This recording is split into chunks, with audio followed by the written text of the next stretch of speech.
Red Hawks and top one এর class হবে ঠিকই, বাট সেখানে জারা গেমিং এর সোলো একটি প্লেয়ারকেও দেখা যাচ্ছে।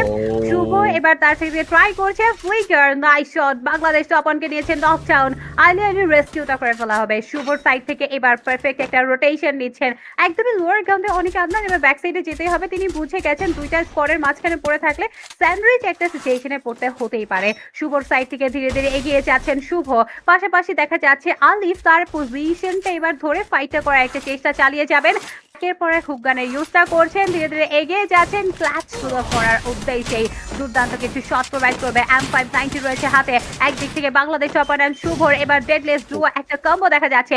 ডিমিট্রি ক্যারেক্টার একটা ইউজও করে ফেলেছেন তারা। সো প্রত্যেকটা সাইড থেকে ট্রাইটা করছেন।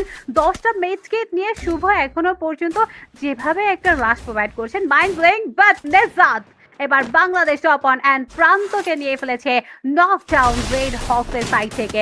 অ্যান্ড এই মুহূর্তে বাংলাদেশ টপ ওয়ানকে আরো একবার রেস্কিউ করতে চলে আসলো। এই মুহূর্তে চলে আসবে শটের মধ্যে ওপি লেভেলের পারফরম্যান্স রেড হকস। 4টা কিলার ক্যাল ফিডে রাইট নাও ফ্লিকারকে হারাতে হয়েছে, বাট এখনো পর্যন্ত কুট্টুস, নেজাদ অ্যান্ড গ্লেড টিকে রয়েছেন। বাংলাদেশ টপ ওয়ান খুব দ্রুতই আবারও কামব্যাক করছে ব্যাটল গ্রাউন্ডে। দুইটা দল হাড্ডাহাড্ডি লড়াইয়ের মোমেন্ট, কোনো দলের থেকে কোনো দল কম যাচ্ছে না। ল্যান্ডমাইনে নকডাউন হয়ে গেছে ব্লেড।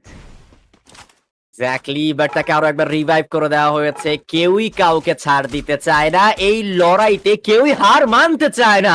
কুট্টুস, বাংলাদেশ টপ ওয়ান, তাকে নক করা হয়েছে। রাত ভাই সামনে যাবে, নেজাদ প্রথম নক বের করলো নিজের। আরো একটা নক কি পারবে কিনা, নেজাদ পারলো না নকটা বের করতে। কুট্টুস অলসো টেকেন ডাউন। ব্লেড এই কম্পাউন্ডেরই গ্রাউন্ড ফ্লোরে বসে রয়েছে। যদি উনিও ফিনিশ হয়ে যায় রেড হকস এর যাত্রাটা, আজকের তৃতীয় ম্যাচে এখান থেকেই শেষ হবে। ব্লেডের সামনে প্লেয়ার পারবে কি একটা 1v2 অথবা 1v3 ক্লাচ বের করতে? গ্র্যাপলিং ব্যবহার করে উপরে উঠেছে, এইচপি এর ঘাটতি ছিল।